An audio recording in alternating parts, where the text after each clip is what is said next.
So this is part 1 of Elevate and Illuminate, Shame and Guilt. Hey, Bill McKenna, here we Hi. go. All right. Looking forward to this. This will be a significant event for most of you that really dig in and do this work. All right, everybody. So let's get the housekeeping out of the way. So this session is designed to clear a major portion of this level or 2 levels, shame and guilt. And then we want you to use the replay throughout the month to dig deeper and deeper and deeper. So Bill and I are going to kind of set the bar for you here, get you going. And then this month, we want you to practice and integrate. See how many of this pieces of this level that you can pull out. So you will need your ball, your Cogno ball. If you don't have one, grab a pen or grab some small item that you can keep your attention on. You'll need some water. Susan has snuggling her ball. You'll need some water, some salt. Himalayan or Celtic salt would be best, or a salt rock would be great. Today, we have 90 minutes of curriculum total. And then after that, 20 minutes of Q&A.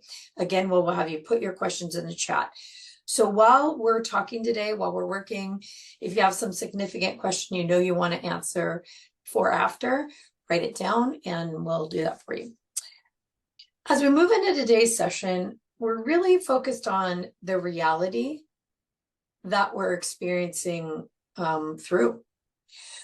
So it's the emotions that are predominant in our bodies that are holding us in a particular perspective, a particular reality, what it looks like to us. It's holding away opportunities. It's keeping us from seeing what's real. It really is a very particular reality that we see through. And these lowest levels of shame and guilt, they're the heaviest ones, but they're also kind of the insidious, sneaky ones. So we'll be working off the premise that your nervous system really is the great time traveler. It's always holding you in your past.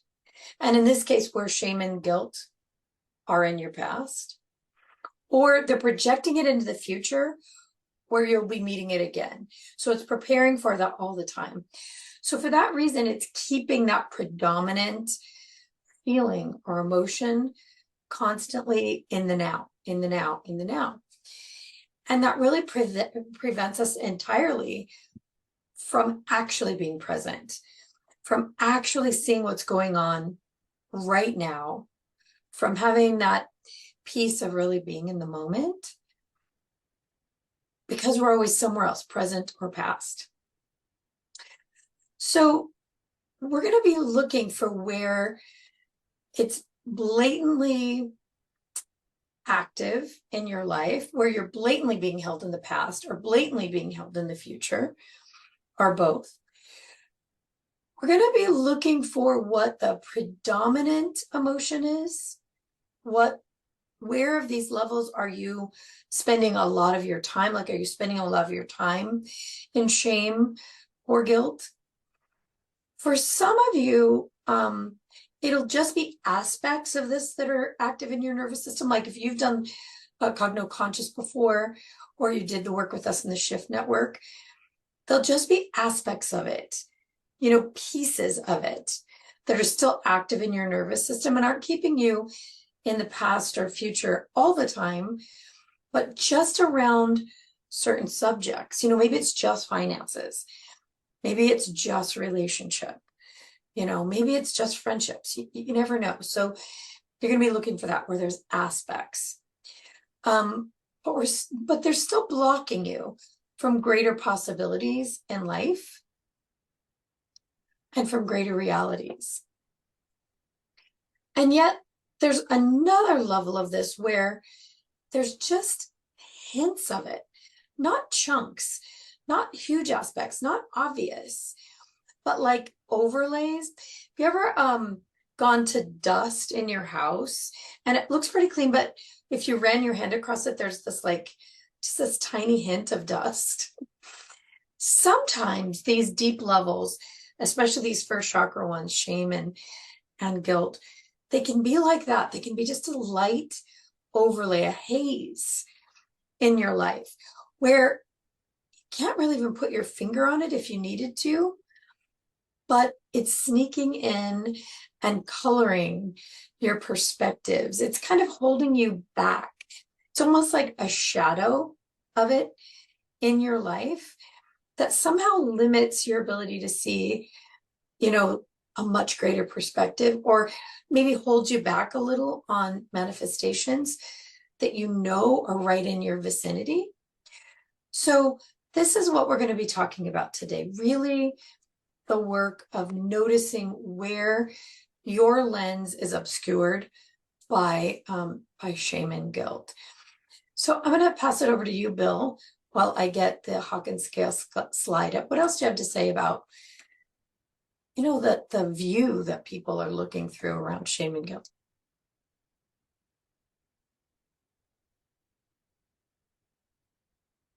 Did we lose Bill? Shame and guilt have very much a feeling of I'm bad that they're associated with. But there's a differentiation in between shame. Shame is considered a lower frequency than guilt. And why would that be?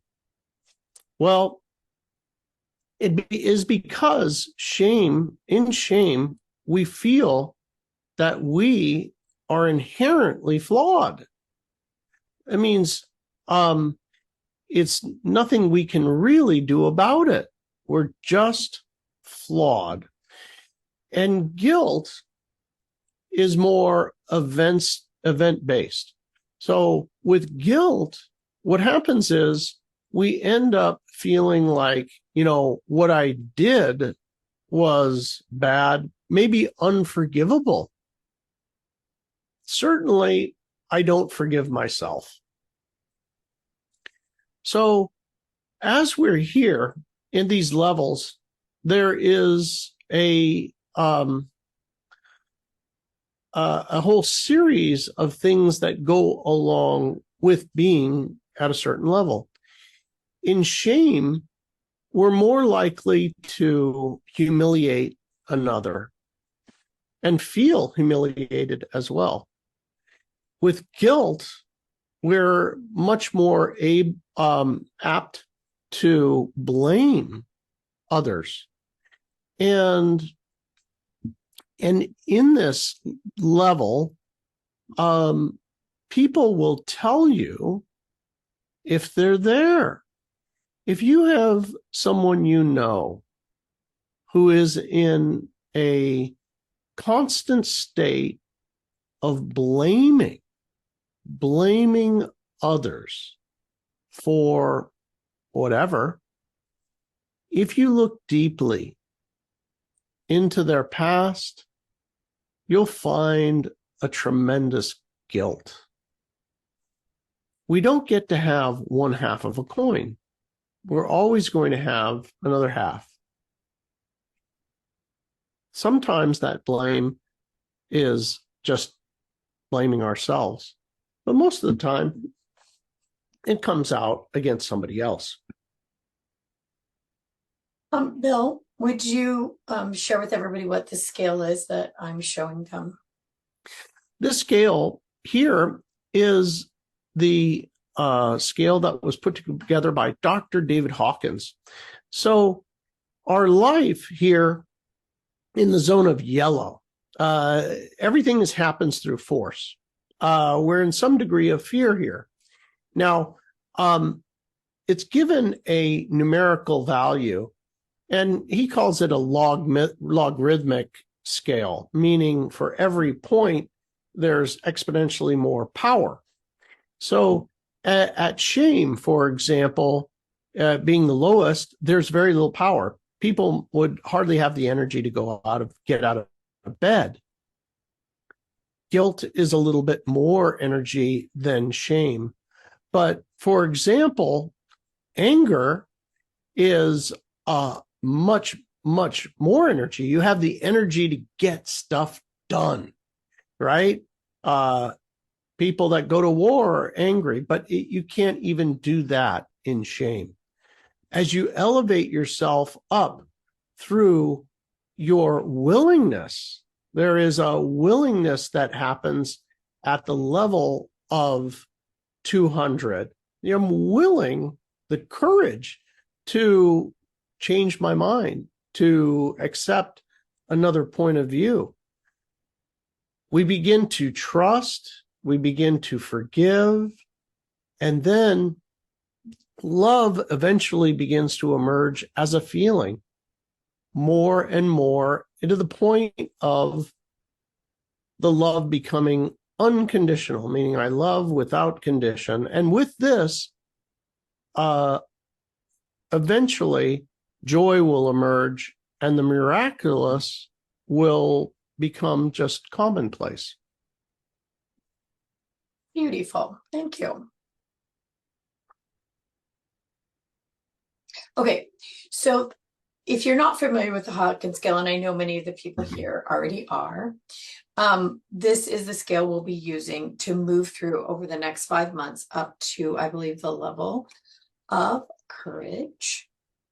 So just a few things as we get started. We are going to be doing 50 minutes of full session today. And during this session, we'll be doing short bursts of exercises. And then there'll be a pause where you have the opportunity to write down what you discovered. I encourage you highly to do that, to write down what you discovered, because you won't remember later. You'll be like, well, I know something amazing happened, but I don't know what it is. So be prepared to take a quick note during that break, and then we're going to get started right after that. So these sessions are intended to untangle your body's natural energy, your horsepower. So where Bill showed you the Hawkins scale and the number associated with it, I like to look at it almost in an opposite way, like where shame and guilt, those lower numbers are actually pulling your energy down, where like in joy and love, you actually have your full horsepower. In shame, like you're pulled down to that 20%. That's all that's left over because shame and guilt have gobbled it so much. So the idea that it will release that natural, your own body's natural horsepower, and let it buoy up from there. So it doesn't just, from this session, it's not just going to buoy up one level. Lots of times it buoys way high up into the other levels and you feel amazing. And yet you still have to come down and clean up the next level and the next level. So as it shifts, your consciousness level changes. Your life changes equal to the change in your energy. So here's what you'll get from this session. It's a wide range of experiences, new perspectives, new insights, new discoveries about the past, the present, and the future. That's the interesting part. For those of you who've done this before, like you'll excavate something from when you're 4. For myself, I excavated literally a 4-year-old memory of my mom saying, I was ridiculous, don't say that. And there was this low-level underlying foundational construction of shame of like, oh, you're a little bit ridiculous. Your natural state, who you are, is a little bit ridiculous. So you'll excavate that, or you may discover an idea for the future. So again, take a quick note, write those down. You'll find changes in how you think and feel. You might have the sense of forgetting whatever the problem was in the first place. We call it cogno amnesia. You may have a sense of freedom that will just like emerge. It's all about sensation in the body. And your changes will begin during the session and continue after. The work expands. Most of you who are here already know this. It's just a reminder. You may need to work the essentials session around some of these later, but for most of you, you'll be able to continue to work this session again and again.